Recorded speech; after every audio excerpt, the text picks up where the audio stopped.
Creating a kingdom is the ambition of any new player to the lovely medieval sandbox that is Mount & Blade 2 Bannerlord. But the process of doing so is not so straightforward, and by the time you get powerful enough to realize that you can just take any old castle, you might be dealing with a few global superpowers that make this a much harder endeavor. So in this guide today, I'm going to illustrate how to quickly create your own kingdom utilizing portions of the main quest and some other tricks along the way. This is a little bit of a min-maxing power guide, so if you have a set role-playing approach you want to take to the game, maybe borrow some tips from this. Don't go, hog wild on this and get disappointed because you, again, kind of min-max your approach to creating your own kingdom. But as always, please remember the game is in early access, so a lot of this might get fixed in the coming patches as we go through the next year of EA. If these steps drastically change, I will absolutely be doing an update to this guide. Let's get started in character creation because that's going to be the quickest portion of this guide probably. So the character creation portion is actually not in depth. You can make whatever character you want, whatever culture you prefer. You can take a look at my character creation guide on what I prefer for culture selection. I'm just going to make a generic Empire character, right? Oh, whoa. If he's not bald and bearded, what's the point of making him? So we'll make this guy real quick and choose whatever skills you want.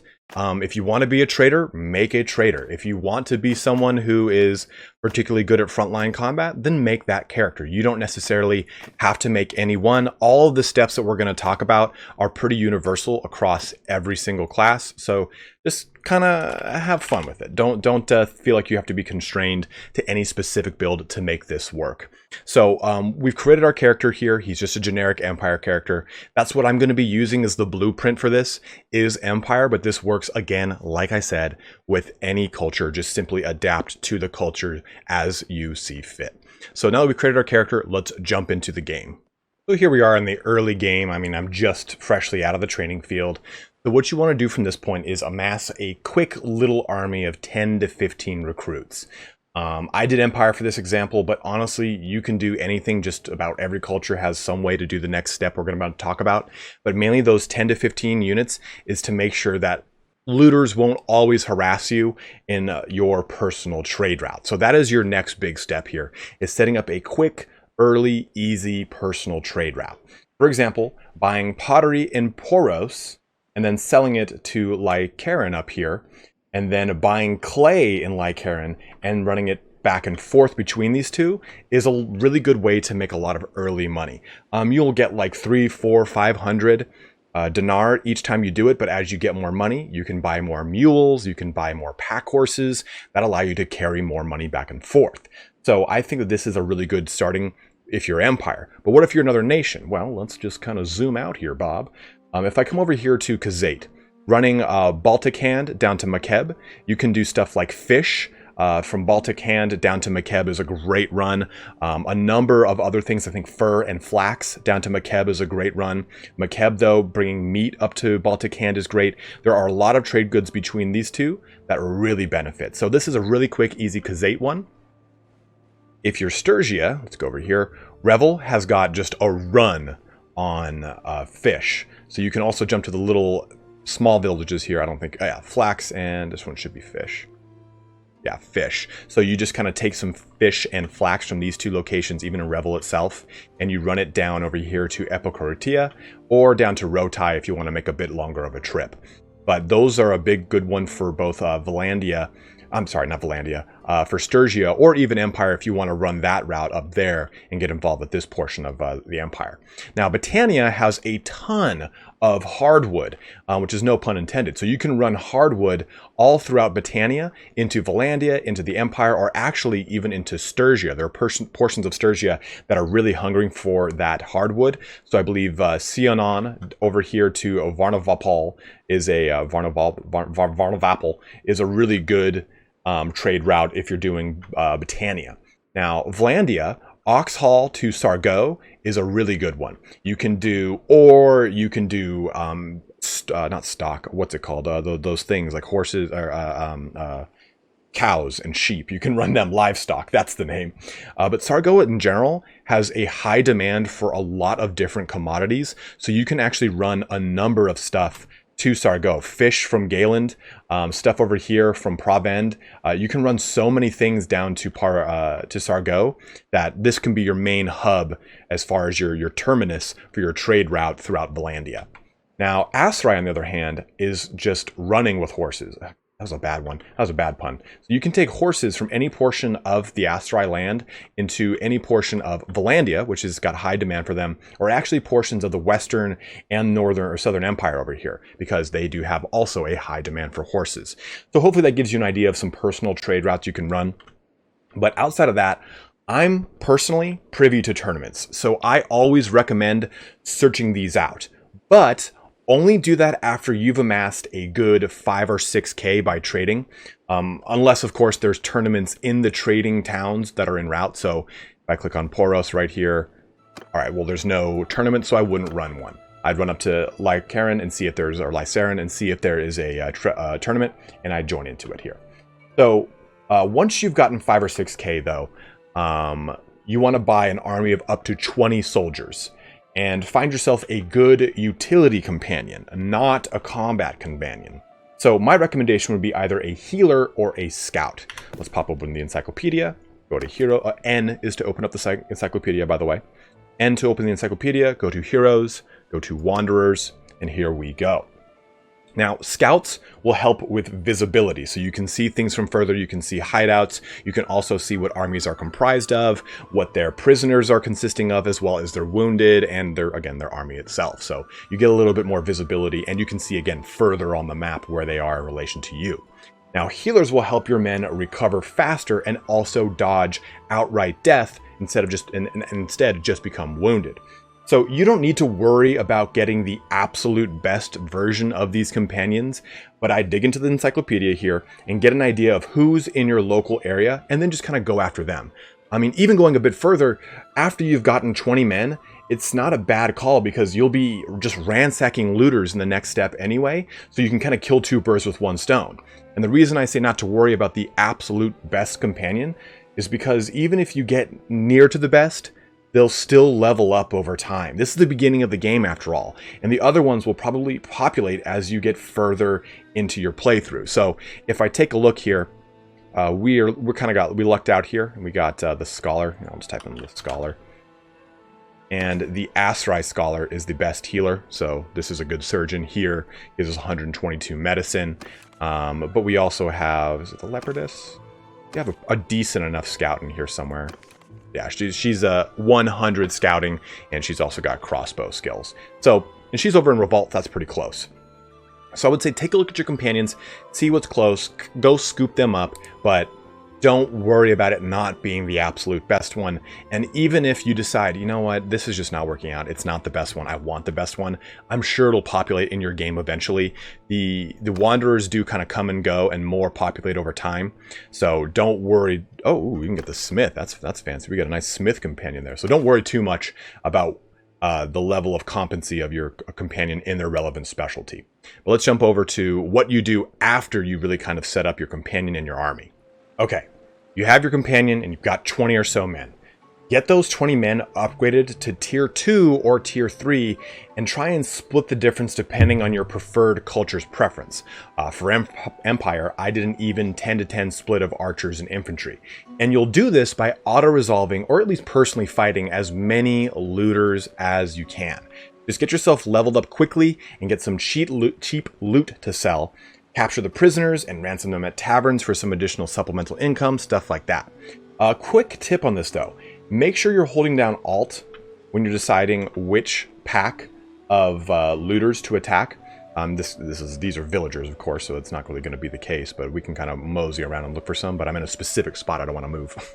But if you find some looters that'll have prisoners on them, more often than not, they will be peasants, but sometimes you'll get a nice big contingency of things that are pretty hard to come by. So I killed a pack of looters that had these Principes, Hastati, and Triarii, and you can't get those. Those are the minor faction units, and they're actually quite good. So take a look at that when you're running around the playfield or the campaign map.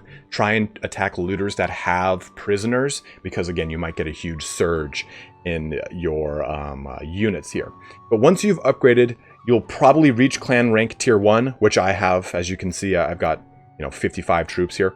But if that's the case, go grab more troops. Not too many that you can't sustain either from food or wages. Just kind of find a nice balance. And also, if you've been doing tournaments, you should have some decent equipment. So taking a look at my character, I've got this nice Southern Ringmail. I've got this cool Iron Nasal Helm over Imperial Coif. I've got some good gear here going right now, at least. And I've got a nice little reserve of cash. It's by no means a lot, but I still have accrued some money doing my tournaments and what have you. So once you have your nice little kind of semi-elite central fighting force, again, I've split here the majority into archers. I've got, what do I have? I've got like 12, 14 archers, then a good grip of infantry. There's 11 here, 12, another 6. Brings us up to 18. Then I've got the Equite here. So I've clearly kind of progressed this a little bit beyond the 20 unit cap, but you can, again, just get them to around 20, get them to a nice Imperial infantryman and an Imperial archer. That's a good split, maybe even a little higher if you can. And a good tip here is when you get recruits, they gain experience as a group. So batch upgrade them. If you upgrade them one at a time, like I've tried not to do here, but I've done it every so often. Like these Imperial Veteran Archers, there's 2 of them. I should have really held on to a group of these and do them as a batch. It'll cost you more up front, sure, whatever. But you won't have 1 or 2 kind of like straggling upgraded units that might just get focused down and killed. And also, it'll help the others gain experience more succinctly. So try and upgrade in batches when you do. So we've done that. We've gotten our army, we've gotten our companion. We're pretty much good to go. I've cheated. I've gotten 2 companions. Now, here's your next big step. And this one's going to be kind of tricky, and I'm sure a lot of people haven't touched it. So pop open the encyclopedia, and it's time to go minor faction hunting. Every single faction has 1 or 2, maybe even 3 minor factions in their area that everyone starts at war with. These minor factions go on to color the various mercenaries that help out countries that are in aid, that need aid, that are really losing in their fights. So you need to get the drop on this step pretty quickly before they all sign mercenary treaties and are part of a major faction. Thus, you won't be able to go to war with them. Just to reiterate, if you don't get to this step quickly, you can't fight the minor faction because they'll be part of a major faction. Furthermore, as long as you're not a mercenary yourself of a major faction, you're free to do this step without recourse. No one's going to get mad at you. So let's take a look at the minor factions. In this example, we're going to hunt the Hidden Hand. Let's briefly go through the other factions and why I chose the Hidden Hand. And we'll take a look here. The Hidden Hand is mainly comprised of, let me bring them up, minor. There we go. So the Hidden Hand is mainly comprised of the Puppeteer line. Actually, even go to that. If I can spell. So the Puppeteer line is pretty nice. Hidden Pawns, Hidden Hands, then Puppeteers. It's really an easy target. These guys have one-handed weapons, some pretty meager armor. I mean, this is a tier 5 unit, and that's its armor. So pretty light, and they have throwing daggers. So again, it's an easy target. Also, their leader will charge your lines immediately. So killing him will net you a chance at some high tier loot, and you can ransom him as well as the rest of his folk. The point is to essentially kill these guys en masse to rank up your renown and net you a lot of really solid early game income as well as experience for your armies. So let me display how I hunt these guys down. So we're going to go back to the home portion of the encyclopedia, and we're going to go to either clans and select minor clans like I've done here. I'll just redo that. So minor, empire, Hidden Hand right there. Or you can go to kingdoms, select an empire one in this example, scroll to the bottom, and you can see who they're at war with. Hidden Hand would be an example here. So once we're at the Hidden Hand menu, we're going to click each one of these leaders and the notables, the members here, and get an idea of where they are. Keep in mind that some of them will be more jacked than the others, with like massive 60 or 80 man armies. That's usually the faction leader. But there's usually always 1 or 2 nobles with a small 10 to 30 man army. Even outnumbered, as long as you're playing to the culture's strengths, your culture's strengths, you'll be fine in taking them out. And killing the leader fast really helps in causing a landslide win for you. So let's select Sovos of the Hand. Okay, well, he's last seen near Thorios Castle. I will click this. Then I'll click this button for track. And it's evident on my map. There it is. And well, there he is. And I had clearly already set this up beforehand, but that's how I'll hunt these guys down. Bring up the encyclopedia. Find the guy. Okay, Ulbesos of the hand. He's near Phison. Rack. Well, he's somewhere around here. So that's the best way to kind of hunt these guys down. But let me quickly go through the other factions just to kind of help you guys out if you're not playing Empire. So here we are back at the minor clans menu, and I'm going to do this by faction or culture for the most part. So we can see here the hidden hands and then the embers of the flame. These two guys, this is the puppeteer line for the hidden hand, and then the oathkeeper line for the embers of the flame. And these guys are all pretty easy for the most part. So if you're playing Empire, choose one of them. I would not recommend the Legion of the Betrayed, because this is the Hastati line that we took a look at. They have way good armor and a lot of throwing weapons, and I would not recommend the Eleftheroy. They kind of have a really cool theme as far as being like a mounted cav force, but take a look at these dudes. I mean, even the low grade guys, they're pretty low in armor, but they get pretty high in armor fast, and they're all shock cav, so they'll roll through your infantry force pretty quickly. So that is your Empire minor clans. Let's take a look now at the Battanians. Where are they? Good. So Battanians are kind of interesting because they have the wolf skins here, and these guys are actually pretty easy to focus on. They get their cool little wolf line. They have very light armor, and they're all archers. They do have some good combat skills, though. Be wary. One-handed skill of 180 and a good athletics at 140. So they will kind of come hunting for you. The good thing here is you want to just get the drop on them, charge in, do some damage fast, or else they will pluck you apart with arrows. So try and make sure that anything that you, if you're Britannia and you're chasing after the wolf skins, make sure you've got shields on your units. Now for Valandia, scoot on back here. Valandia has two, Brotherhood of the Woods and Company of the Golden Boar. So Brotherhood of the Woods is, I think, the easier of the two. They have this fancy little arboreal line, sprouts to saplings to arboreals. Now keep in mind, they will have Valandian recruits also sometimes in their forces. All of these will have the native forces of the towns, typically a part of their armies, but for the most part, especially in the beginning of the game, they only have their faction special units. And same thing with the wolfskins here. This is mainly an archer line. Now, the other one, the Company of the Golden Boar, these dudes, let's go, it's boars, are all crossbows, and they have shields themselves. And they also have pretty decent stats. One-handed 200, two-handed 120, polearm 120. So, in my opinion, they're a little bit more difficult. They are manageable, but I would try to maybe steer clear of these guys and choose the Brotherhood of the Woods if I could. Now let's go over to Sturgia. Sturgia's got some interesting ones. We're also going to click Nord here. Oh, there, yeah, it's forest people. I'm stupid. So you've got three here. And I would say you want to start with the forest people. These guys are the Forester line.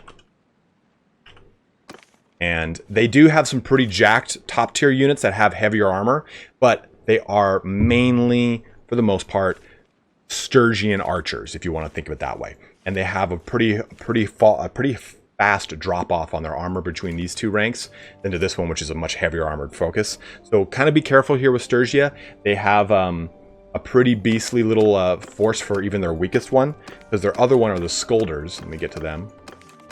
Let's just go back here the manual way. Are the Skolder Brovta, which is Shield Brothers. And their force is, again, a little bit more advanced. Their first ones are pretty light armored, but they jump up in armor quickly. And then their last ones are pretty beastly. These guys are pretty equivalent to the Sturgian shock troops, which are very strong infantry that can mulch through elite cataphracts. So I think that the Shield Brothers should be one you steer the most clear of. These guys can do a lot of damage. And there's your other one here is the Lake Rats. Now the Lake Rats are interesting because they also kind of borrow from the Skolder line as well as some of the Eleftheroy. So these guys, I would again try to steer clear of. In my experience, Lake Rats are kind of funky because they have this weird dynamic of not having their own units. So I would try to not really kind of play with the Lake Rats. Our last two lines are for Kazate and for Asarai. The Kazate line is a pretty straightforward one here. It's going to be, obviously, as you would have expected, horse archers. And I think as long as you have matching amounts of horse archers, you should be okay. They're going to be a little challenging because of the nature of horse archers and the most recent patches that buffed up their accuracy. Then lastly, we have actually quite a lot for the Asarai here. So we've got this two, then we've also got this third one. So honestly, the Gilman are the hardest, the Jawal are kind of second in line, and the Ben Zawali, or Zalal, I would say are the easiest of the troop here. So let's look at the Ben Zawals. Get that right? Oh, Zalal, my bad, I'm so sorry. I added a W for no reason. Again, horse archers, but in my experience, I've seen way less of their royal guards and way more of these two. So they're, I think, a little bit easier of a target. Then the other one here are the Jawals. And these guys, they pretty much just have light armor and pole arms, and the camel riders are terrible. They're god-awful. So you can actually ride them down quickly if you are an Asarai specializing on a lot of horse archers or cav. You can really get them down easily. And then even their Bedouins are very, very easy to pick off. In fact, actually, in my opinion, I wrote this down wrong. I would say that the Jawal is the easiest one, and the Ben Zilwal or Zalal are the middle ground one, with the Gilman being the hardest one, because they are some pretty good shock cav that even on their tier 3 have some pretty good armor and pretty good staying ability. And then as I jump up to a Gilman, they are just disgusting. 200 riding, 180 polearm, 180 one-handed, and very, very good armor. So I would stay away from these guys if you're doing a minor faction in Asarai. But now that we've kind of set up that minor faction war, and we're at war with minor faction, that's how you're going to get a lot of your early money and renown. Now that we've gone through the ins and outs of getting yourself a good amount of money, renown, experience, and gear, let's go into another big step, because this character is going to act as the governor of your new home. Marriage. It's a terrifying concept, but don't worry, you can chop her head off if she doesn't produce any male heirs. So pop open your clan's encyclopedia and go hunting for a lovely milady. I'd try and find someone with good steward, trading, and other management skills that you'd like to help shore up for yourself. Your own steward is going to be through the roof, but you might as well have a good governor for the future. You will need it. So you jump over to heroes, you jump over to female, and then you would sort it by your culture. I'm going to do empire, and I'm going to choose Sora because I've already scoped this out. Really high steward, very high trading, so she can do a number of things even before I get my own empire going. She can lead a caravan if I so wish. So I've chosen this lovely mistress in the Northern Empire for my save. So let's step through the actual marriage process. And it does involve some save scumming because I truly believe the dialogue system is not fully fleshed out yet. So please do take this with a grain of salt, because as we get more information on how traits work and other improvements to the game, this might become entirely obsolete. So here's my save where I go through the first set of conversations. So approach the gates, request, continue. And we're going to talk to her. You basically have to do this twice, and saving before every set is the best thing to do. So to get to this point, you have to approach a single lady, a single being operative here, and ask to court her. And then you leave the castle, then go right back in, and you're at this stage in the conversation. So I'm glad to have the chance to spend some time together. And you'll need to get all 3 successes here, or she'll pass up on you. She'll give you like a corporate level rejection. At this time, we're still analyzing all candidates. But once you get all 3 successes, you have to wait a day or 2 before you initiate the conversation again. So I'll just try and BS my way through this right now and see how it goes. Don't worry. Critical fail. Yeah, she's not going to like that. Ineffective. Yeah, so I failed right here, but I do have a save. Let's jump over to that one. So here's that save. Again, you have to wait a day or 2 before you get, or after you get all 3 successes before coming back to the castle. So I'm going to go right back in, and it's going to be the same thing again. Go to her, talk to her. It's a real life dating sim, and I love it. Then you're pretty much going to go through this. Perhaps we should discuss our future together. Yes, well, I've been thinking about that, and you're going to do what you can. We'll choose this. I've noticed that selecting these actual little, okay, use my generosity trait to try and get this to work. I've noticed that doesn't help me or hinder me. just simply clicking on it will do you just as fine. But clearly I did not get a success here. Once you get both successes, again, you have to get both, she'll ask you to get the blessing from your father, or from her father. And this can get tricky because depending on who you select, that father is probably a powerful noble and often some distant war. So we'll right click her and we will see. Well, Sora is a member of the Argos clan, a noble family of the empire that is backing Lucen in the civil war. She has a reputation of being moralistic. Click this clan, and then I see the leader is Manteus. Where's Manteus? He's near Sanopia, Track, and way over here. But I had to chase this guy down back and forth between here and the Khazate lands because he was, again, a powerful noble leading an army.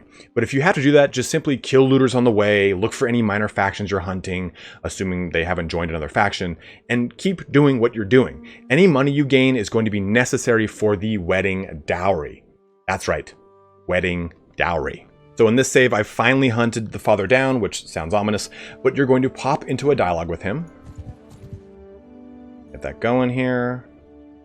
I ask your name. I wish to discuss final terms of marriage with Sora. Very well then. And you can see she's on the offering block. But so this part, again, you're offering a dowry. And I'm not sure if this is dependent upon your charm skill, your clan tier, your renown, whatever, but I only had to pay 4.5k or so. And as I kind of went through this earlier. Oops, sorry, wrong. You want to pulp it from this portion. That'll do. I'll just say it's that. Make it even. But again, this is where you're pretty much gonna gift this, and you now have her as your wife. You've married her. The barter offer was accepted. You go back now to basically claim your bride. Approach the gates, request entry, and take her to your party. Take her to your bed. And here she is.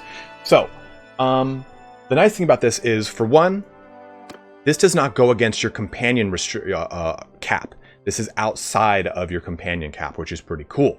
So from here, you can do a number of things. You can strip her down and sell her gear, but I kind of wouldn't approach that. With how much prices are fluctuating, I don't think that's advisable, because by the time you get to this, that might not be something that's in the game. They might have patched it away. So I just took her gear and made it my own, since she had 0 combat skills. It's a bit of a cheesy way to get a lot of gear, and I honestly did not do this for the gear. I did it to have a solid character for my future cities and castles. Just so happens she had badass tier whatever the hell 6 gear. So, which brings me to the next stage in our grand birthing of a nation. You have the baseline all set up. A good core army, a solid amount of money, some decent renown, and hopefully you've picked up a few companions along the way. Your next steps are going to be a bit of a grind. You need to get to clan rank 3 up here. Clan tier 3. So set yourself up as a mercenary if you'd like, attack more minor factions, keeping in mind that they will become employed and unemployed by various factions. Just make sure you're keeping track of the clan's banner, and if they're part of a faction, by selecting them in the encyclopedia. Also, keep doing tournaments, and I'd strongly advise setting up 1 or 2 workshops and or caravans. As of the creation of this video, they've just nerfed pottery workshops, so don't go setting those up like crazy. But you want to have a solid amount of income before we begin the next step, which will landslide all quickly. So you want to be in a strong financial position before we proceed. And it's worth noting, during that grinding stage, you should be completing Unaretzi's Folly quest, because you're going to want to get your main quest to just about the end. And we'll touch on that once we jump forward to Clan Tier 3. I feel like I'm hosting a cooking show where I talk about making a turkey, turn around and pull out a fully cooked one out of the oven or something like that. But before we go ahead, I do want to point something out. You can get your own kingdom by becoming the vassal of another, waiting until tier 3, winning a fief through the voting process, and then leave the kingdom. He does say it's supposed to like relinquish them to the ruler, but I think that might be a bug right now, so I don't think that's a very reliable way, and you can do that for the main quest to establish your own kingdom as well. You support the claim of another kingdom. Regardless, let's kind of rehash the steps up to this point. So, you are Clan Tier 3. You have 100 plus troops. That's very important, the 100 plus part. You have a good deal of income coming in, and a nice set of companions, tons of kids too. a nice set of companions. I recommend having a sieging companion, an engineer, and that's only going to make the next step that we're going to do easier. Now, keep in mind, right now, this clan role for the engineer seems to be bugged, but I want this to be somewhat timeless of knowledge. I imagine they're going to patch this in, and the engineer will help you out. So the last thing you have to make sure of is that you've progressed the quest all the way to this stage. You have to assemble all 3 pieces, then you have to choose to either go to Estonia or Archegos. Now, Archegos is going to be the gentleman for fracturing the empire, or supporting someone that wants to fracture the empire. Estonia is the one that wants to reunite the empire. I went with Archegos for this just because I felt like it fit my narrative of trying to create my own kingdom, but technically you could go either one. So you have to be here. This is very important. So once you're there, once all things are kind of met, time to go fief shopping. Now, basically, you want to find a fief that is under garrisoned either by recent conquest or is in the interior of a nation that has borrowed from the garrison for their war.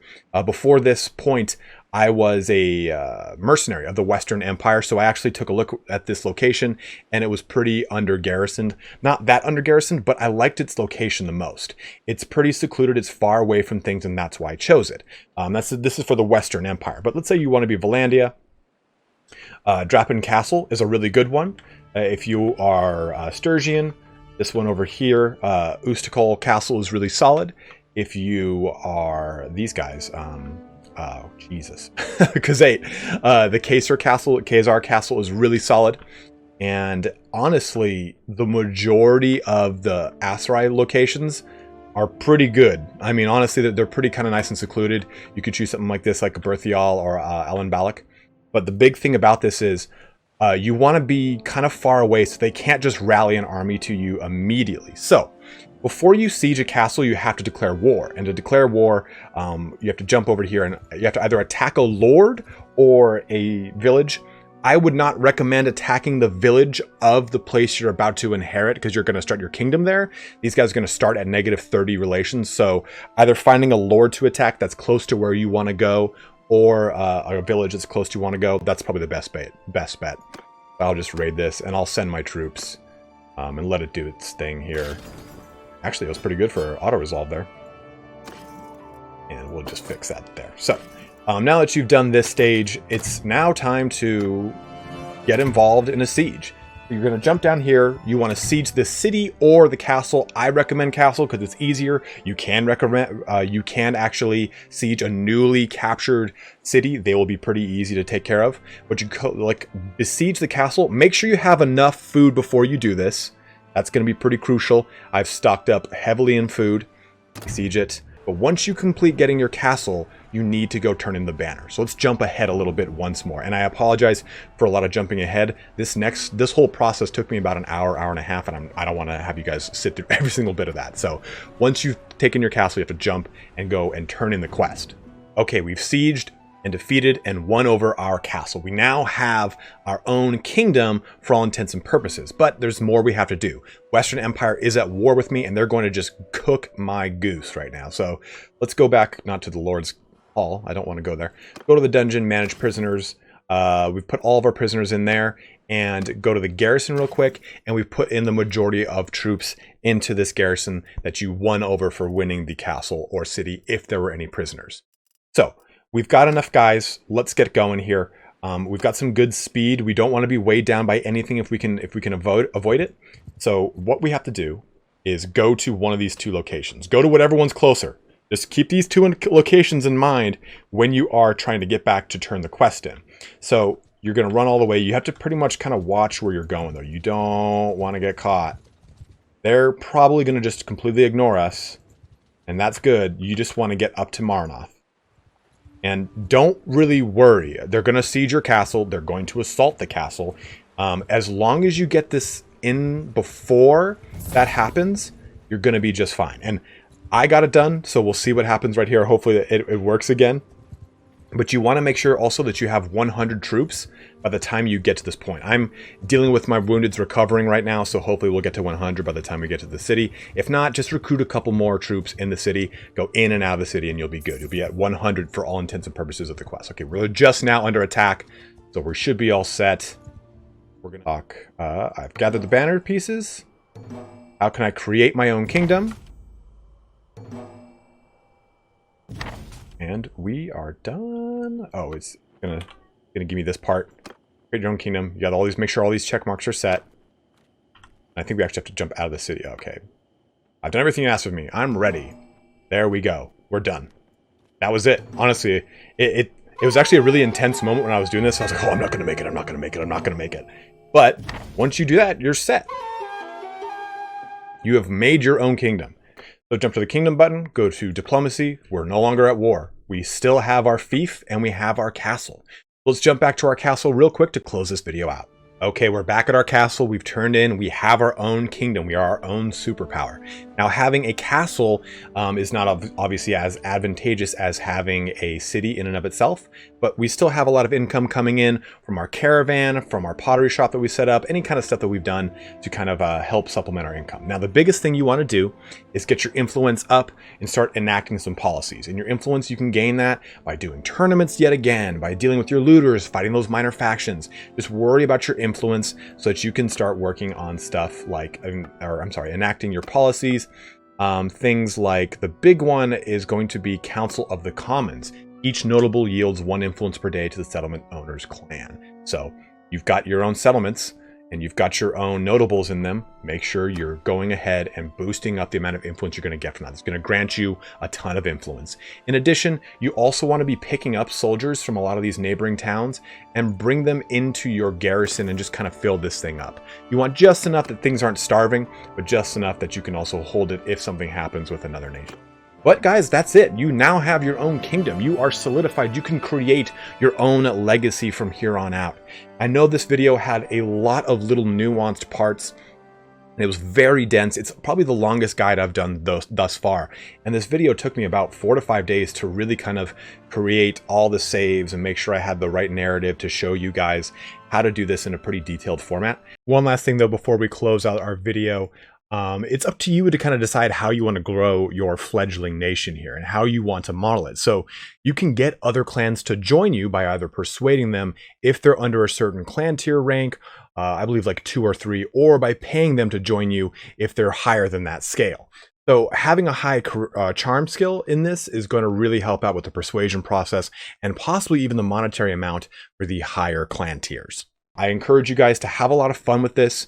Play it in the role play sense if you want. You don't need to kind of game the system and min-max this, even though this is a bit of a min-max approach.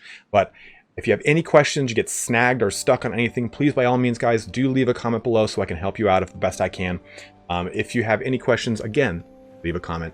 As always, though, thank you so much for watching here today. Don't forget to like, subscribe, all that kind of action. And if you haven't picked up the game, you can go ahead and choose the link in my description for Fanatical. It'll give you a Steam key, and you will thusly have the game and give me a 10% commission on that purchase. It's a nice little way to support the channel if you don't want to do anything else. But again, guys, thank you so much for watching here today. Have a good one, and take care.